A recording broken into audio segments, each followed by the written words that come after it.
Glória a Deus. Paz do Senhor Jesus. Agoinha, sabe o que está feliz com Jesus? Sim, dá uma glória bem vindo para Jesus. Aleluia. Só avisando o pastor Paulo, não é botox, é produto Jequiti. Amém? Meus irmãos, que motivo de grande alegria estar aqui com os irmãos no culto da palavra, né? Mais uma vez. Como nós temos dito já desde o começo do ano, a Igreja de Cristo só sobreviveu por 2000 anos porque sempre foi uma igreja de palavra. Então o fato de você estar aqui demonstra que você é um discípulo de Jesus, que segue a Jesus não somente por seus milagres e sinais, mas principalmente pelos seus ensinos. Amém? Eu quero começar apresentando para vocês o que nós vamos estudar não somente hoje, mas também na próxima segunda-feira, onde eu queria falar para vocês a respeito daquele que é o principal motivo da nossa fé. É a razão de todos nós estarmos aqui.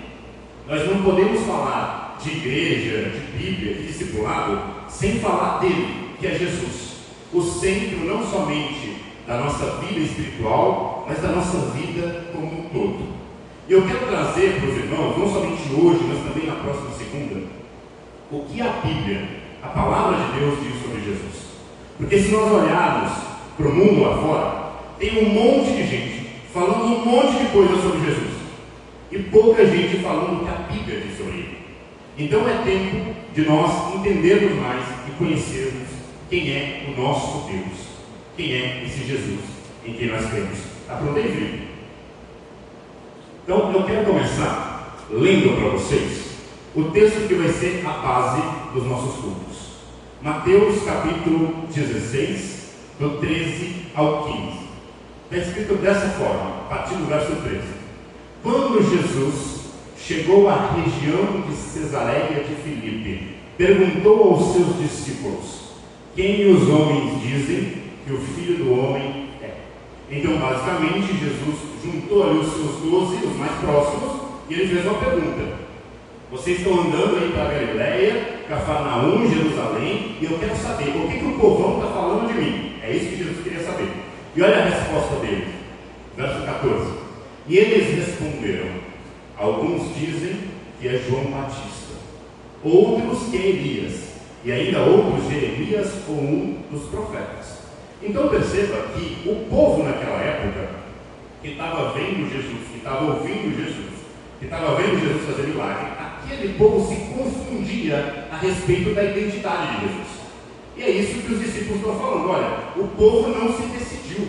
Alguns acham que o Senhor é Elias, outros dizem que o Senhor é Jeremias ou outro profeta. E aí, no verso seguinte, vem a pergunta mais importante, no verso 15, que diz o seguinte: Jesus olha para os discípulos e fala assim: e vocês? Perguntou ele, quem dizeis que eu sou? Então, meus irmãos, não somente esse culto, mas toda a nossa vida sempre estará em volta dessa pergunta, de Jesus olhando para você, para o fundo da sua alma, e te perguntando: e você? Quem você diz que eu sou? Ou, basicamente, quem eu tenho sido para você? Sabe, é muito legal a gente pensar que, embora Jesus tenha sido o maior mestre desse mundo, o maior dos professores, a personalidade mais famosa da humanidade, Jesus nunca deixou nada escrito. Não sei se você sabia disso, mas na Bíblia não tem nada que Jesus escreveu. E por que Jesus não escreveu nada? Porque na sua soberania ele decidiu que o mundo deveria conhecê-lo através da experiência de seus discípulos. Olha que profundo isso. Jesus não escreveu diretamente, por quê? Porque ele queria que Mateus contasse como que era a experiência de andar com ele. Ele queria que Marcos, Lucas e João contassem como que era a experiência de ouvir os ensinos dele. Ou seja, até hoje, isso continua vigente. Jesus não vai se revelar para o teu vizinho assim do nada. Ele vai se revelar para o teu vizinho através de você. Porque foi assim desde o início. Nós, eu e você, somos a Bíblia que esse mundo vai ler. Então está na hora da gente parar de orar pedindo para Jesus aparecer aqui e acolá. A gente tem que orar para que Jesus esteja dentro de nós, para que quando o mundo olhe para você, ele veja o reflexo da luz de Cristo. Porque ele deseja ser conhecido através dos olhos dos seus discípulos. Quem entendeu? Glória a Deus. Então vamos continuar. Nós sabemos qual que é a pergunta-chave. Quem dizeis que eu sou? E eu quero avançar aqui. Quem é Jesus? Eu trouxe aqui algumas informações interessantes. Como eu disse, o mundo tem muitas opiniões a respeito de quem é Jesus. A segunda maior religião do mundo, que é o islamismo, eles acreditam em Jesus, tá? Eles acreditam que Jesus existiu, mas eles definem Jesus como um profeta de Alá. É isso. Jesus é um profeta que veio pregar a palavra do verdadeiro Deus. E para por aí. No Espiritismo, que é uma religião também muito comum aqui, eles acreditam que Jesus é um espírito puro, que veio para conduzir a humanidade. Olha que fofinho, né? Então Jesus veio para te ensinar a fazer o bem, praticar o amor. Muito legal. Para as religiões de matriz africana, como Umbanda, Candomblé, a famosa Kimbanda, para essas religiões, Jesus é um tipo de mestre da moral, é um grande professor. Bacana também, interessante, né? Então você pode perceber que essas religiões, elas não falam mal de Jesus.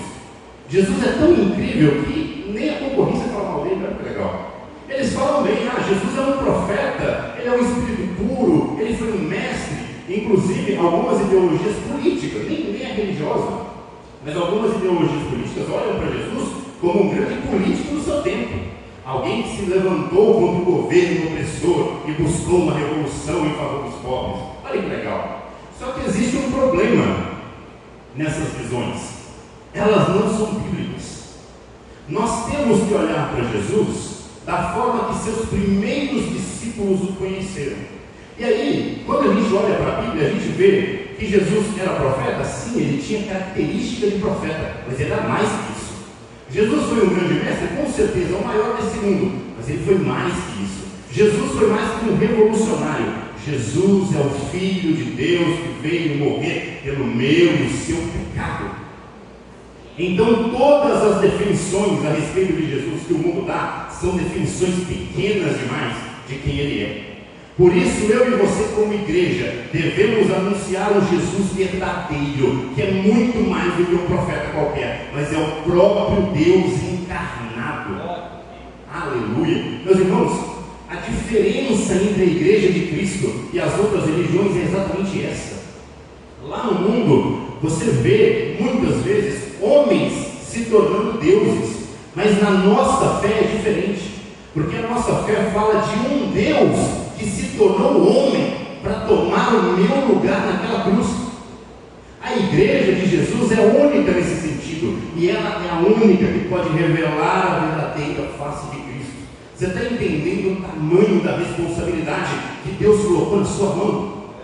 Você é o representante oficial de Jesus nessa terra, e é a sua tarefa contar para o mundo quem é o verdadeiro Jesus. Como a gente leu aqui em Mateus. E você? Quem dizeis que eu sou? Vamos entender quem Jesus é na Bíblia? Quem é Jesus de acordo com os evangelhos? Quando nós falamos de evangelho, nós estamos falando dos 4 primeiros livros do Novo Testamento: Mateus, Marcos, Lucas e João. Esses livros são a base da Bíblia inteira, porque eles são responsáveis por nos apresentar a vida de Jesus. Então a gente conhece Jesus através desses 4 livros. Vamos falar um pouquinho deles. Conhecendo os evangelistas. Começando pelo primeiro. Hoje nós vamos tratar de Mateus e Marcos. Então, só para a gente iniciar, quem foi esse Mateus que escreveu sobre Jesus? Ele também é chamado de Levi, era o nome hebraico dele. Ele fazia parte dos 12 discípulos de Jesus, os 12 originais. Ele era cobrador de impostos, e aí talvez na sua Bíblia não apareça cobrador de imposto, talvez apareça a palavra publicano. E é interessante que tem vários trechos onde Jesus é criticado, porque é dito que ele era amigo de publicanos e pecadores. Então só aí você já vê que publicano não é uma coisa legal, não é interessante. Mateus é esse publicano, foi chamado na coletoria e escreveu o seu evangelho para os judeus. Deixa eu te explicar uma coisa sobre Mateus. Na época em que Jesus andou por esse mundo, lá na terra de Israel, eles não eram um povo livre. Eles eram um povo dominado por outro império, o Império Romano. E sabe o que Roma fazia? Roma recrutava gente de Israel para cobrar imposto de gente de Israel. Sabe o que isso significa em termos práticos, trazendo aqui para a gente? É como se chegasse alguém lá dos Estados Unidos, pegasse você e te colocasse para cobrar imposto da sua mãe e do seu pai, para arrancar o suado dinheirinho deles. Aí eu te pergunto, você ia gostar de uma pessoa assim?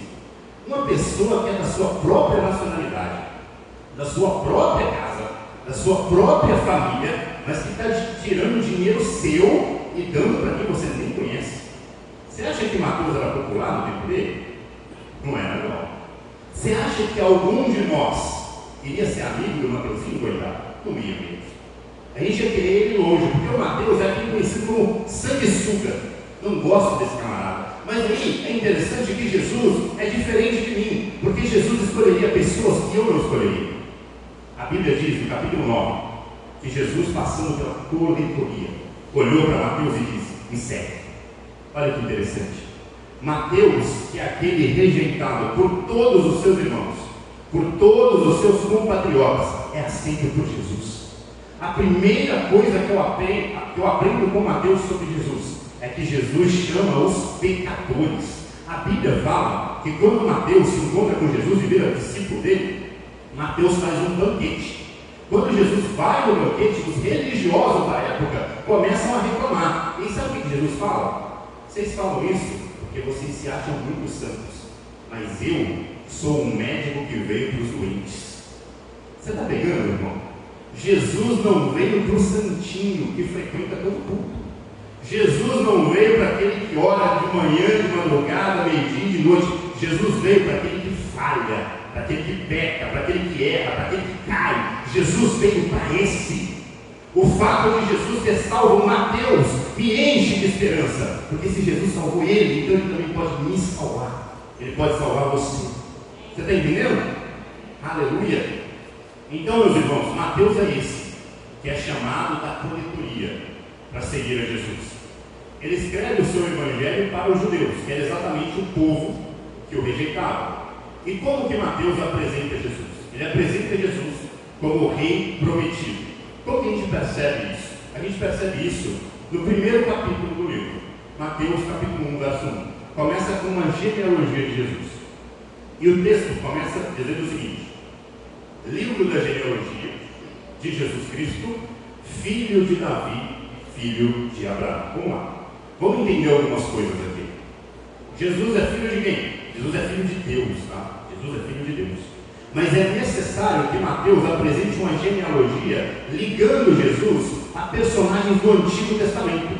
Por quê? Porque ele está escrevendo para o povo judeu que tinha o Antigo Testamento, que lia Gênesis, Êxodo, Levítico. Então Mateus tem que mostrar o seguinte: olha, vocês passaram anos lendo esse livro, esperando a chegada de um rei. Eu venho anunciar para vocês o seguinte: o rei chegou. Mateus tem essa missão de anunciar para aquele povo que o rei havia chegado. Por isso Mateus diz: Jesus Cristo é filho de Davi. Mas como assim? Por que ele tem que ser filho de Davi? Por causa dessa promessa em 2 Samuel 7,16. Olha o que Deus diz: ó, a tua casa e o teu reino serão firmados para sempre diante de ti, e o teu reino será estabelecido para sempre. Deus falou com Davi o seguinte: ó, o seu reino nunca vai acabar. Só que existe um problema aí. Por quê? Porque Davi passou.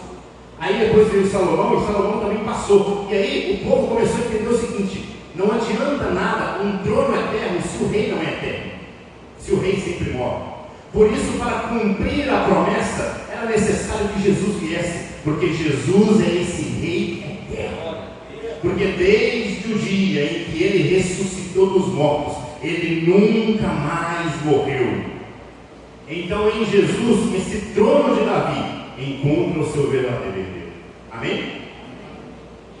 E o texto continua dizendo que além de ele ser filho de Davi, ele também é filho de Abraão. E olha o que Deus prometeu para Abraão em Gênesis capítulo 12, verso 3: eu abençoarei os que te abençoarem, e amaldiçoarei os que te amaldiçoarem, e em ti serão benditas todas as famílias da terra.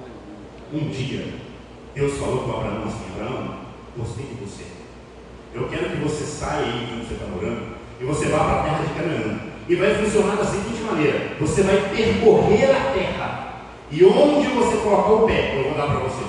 Essa é a promessa. E aí vem Mateus e diz o seguinte: essa promessa se cumpriu em Jesus. Sabe por quê?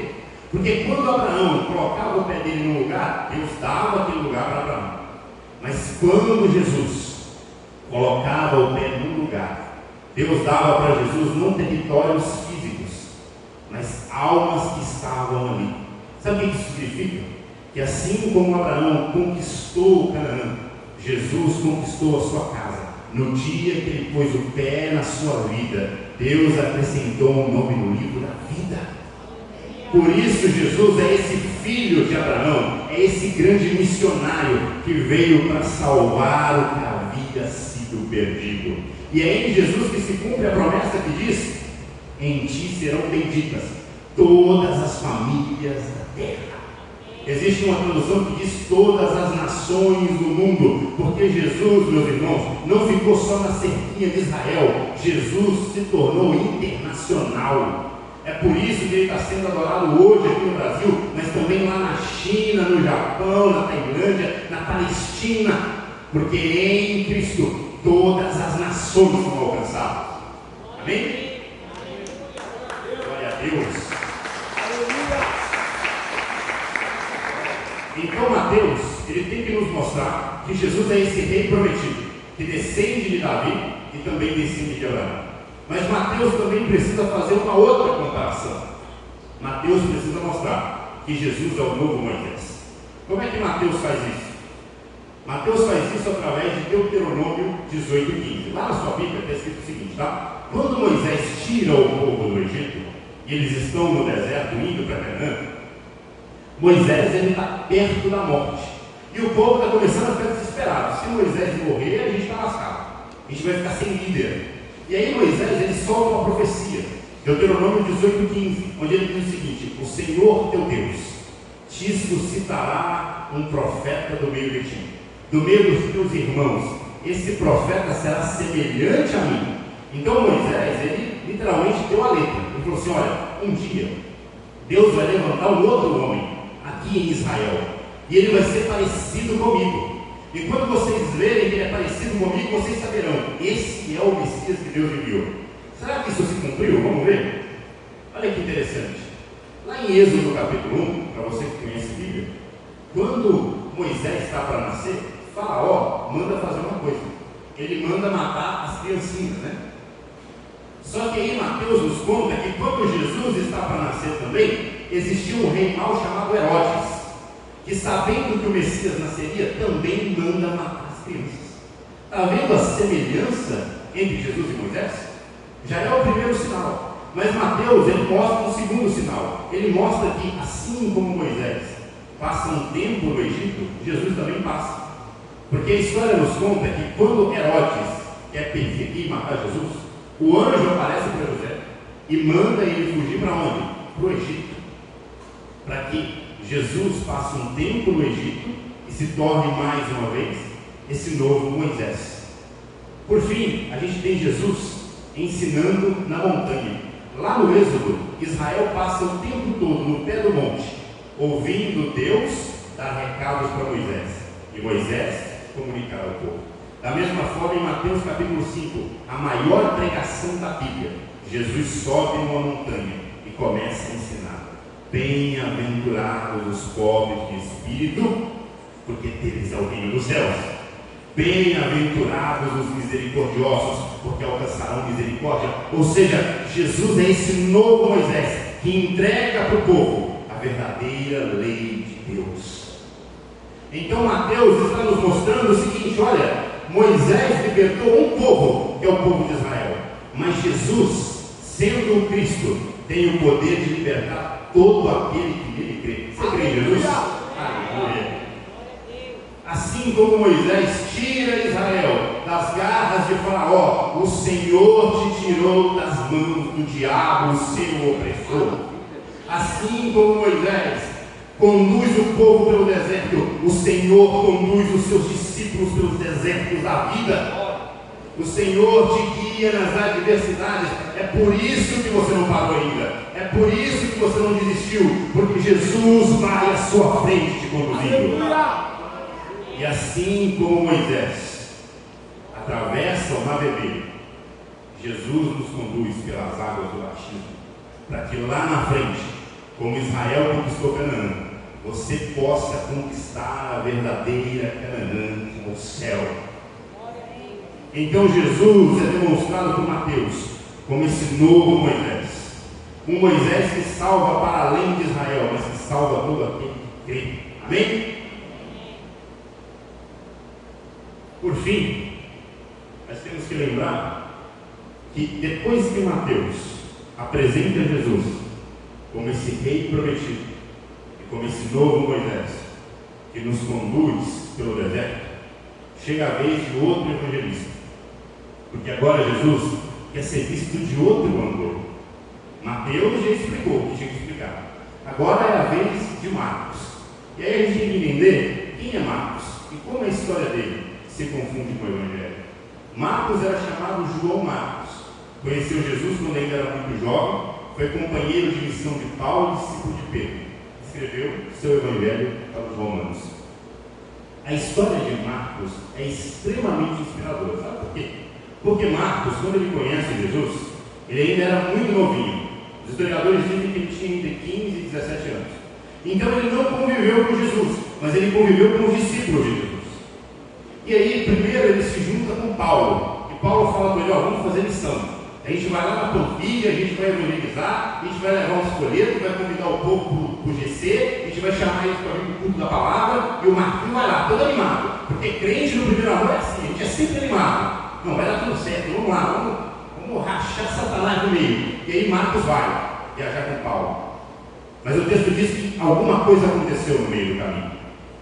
E Marcos abandona Paulo. Ele abandona a obra missionária. Ele não quer mais saber. Parece que esse negócio de ser crente não é tão fácil assim. Existem fases na nossa vida que a gente está igual o Marquinhos. A gente começou bem, a gente começou animado, mas no meio do processo alguma coisa aconteceu. Talvez um irmãozinho da igreja olhou para mim de um jeito que eu não gostei. Acho que está na hora de largar. Talvez o pastor pregou um negócio que eu não achei legal. Está na hora de ir embora.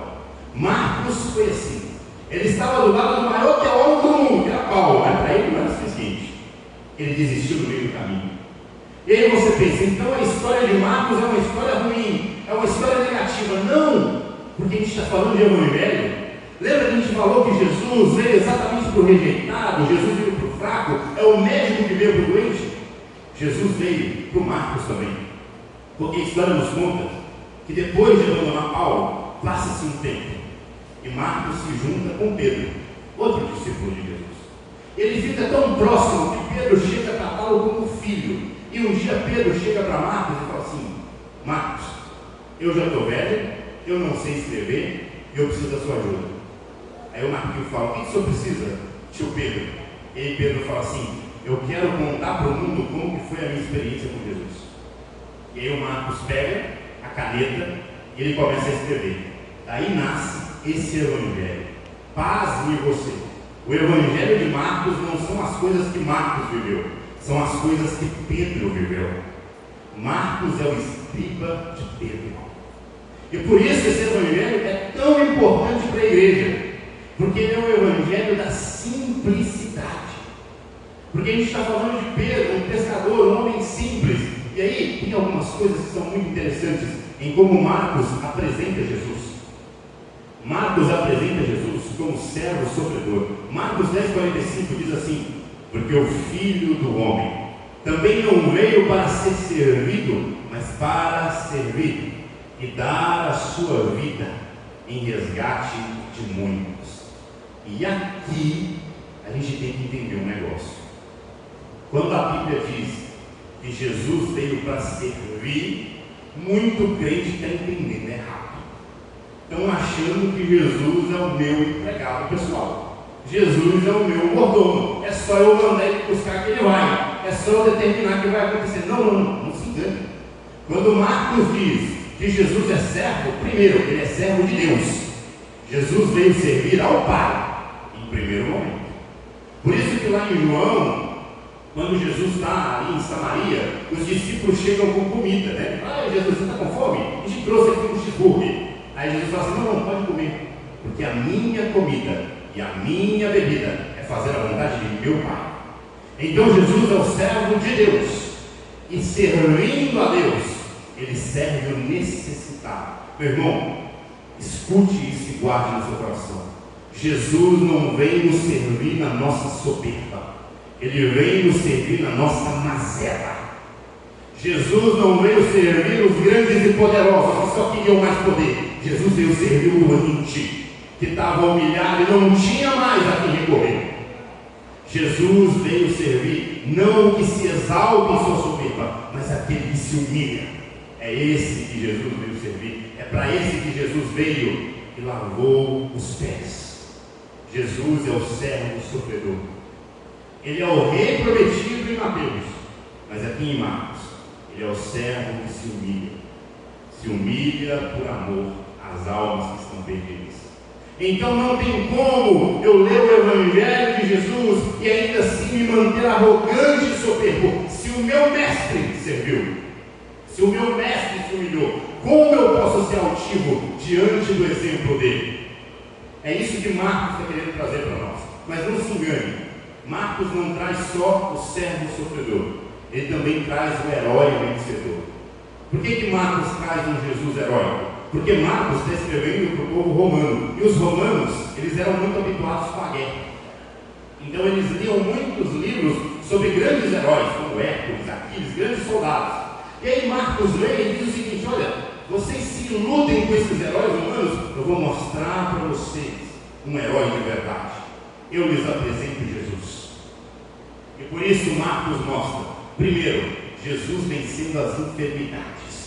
No Evangelho de Marcos, o leproso entrava leproso e saía purificado. O cego saía enxergando, o paralítico saía andando. Por quê? Porque Jesus é esse herói que vence as doenças e as enfermidades e as crava na cruz. Lembra do que disse Isaías? Pelas suas pisaduras nós fomos sarados. Muita gente deixou de crer em Jesus, muita gente deixou de acreditar no poder de Deus. Posso afirmar, meus irmãos, Jesus ainda cura. Hebreus capítulo 13, verso 8 diz: Ele é o mesmo ontem, hoje e amanhã. A graça não cessou ainda, a misericórdia está vigente. E Marcos vem para nos lembrar isso. Jesus pode vencer qualquer enfermidade, porque Ele é o médico dos médicos. Mas não é só isso. Marcos continua no capítulo 4, um dos meus capítulos favoritos. Jesus está num barquinho junto com seus discípulos. A natureza está calma e Jesus começa a dormir. Quando Jesus se deita, o mar se levanta e se agita. E aí a Bíblia diz que os discípulos acordam Jesus. E aí é quando Jesus se levanta, a coisa se inverte. É o mar que vai dormir. Jesus coloca o vento para dormir. Jesus acalma o mar, mostrando que Ele não só cura a doença, mas Ele também manda na natureza. Sabe por que o vento e o mar ouvem Jesus? Porque eles reconhecem a voz do Criador. O nosso Jesus vai para além, meus irmãos, de curar a sua doença, mas Ele comanda toda a natureza. Se Jesus manda, a chuva para. Se Jesus manda, a terra se agita. Esse é o herói que a Bíblia nos traz. Jesus não vence somente a natureza, mas Ele também vence os demônios. Marcos capítulo 5. A Bíblia diz que Jesus chega na terra de Gadara e um homem vem lá do sepulcro, parece filme de terror, saiu lá do cemitério. Ele tinha dentro dele uma legião, ele tinha mais de 2.000 demônios, mas a Bíblia diz que ao se aproximar de Jesus, ele cai de joelhos. E aí talvez no mundo físico fosse Jesus em pé e um homem ajoelhado, mas no mundo espiritual era Deus de pé e 2.000 demônios prostrados diante daquele que é a autoridade máxima. Jesus expulsa todos aqueles demônios daquele homem, porque Jesus é esse libertador, meus irmãos. Jesus é esse que veio para te arrancar do cativeiro. Então não faz sentido você falar que crê em Jesus e permanecer aprisionado nos laços de Satanás. Que hoje esses laços sejam quebrados, amém? Não só sobre a sua vida, mas sobre a vida dos teus parentes, da sua família, da tua casa, porque Jesus é esse libertador, e diante dele vem uma miríade de demônios pode resistir. Glória a Deus. Marcos continua mostrando para a gente que Jesus não vence só os demônios, não, ele não vence só os capangas, ele vence o chefe. Capítulo 1 de Marcos é Jesus no deserto, confrontando o próprio Satanás. E é por isso, meus irmãos, que crente que é crente não tem medo do capeta.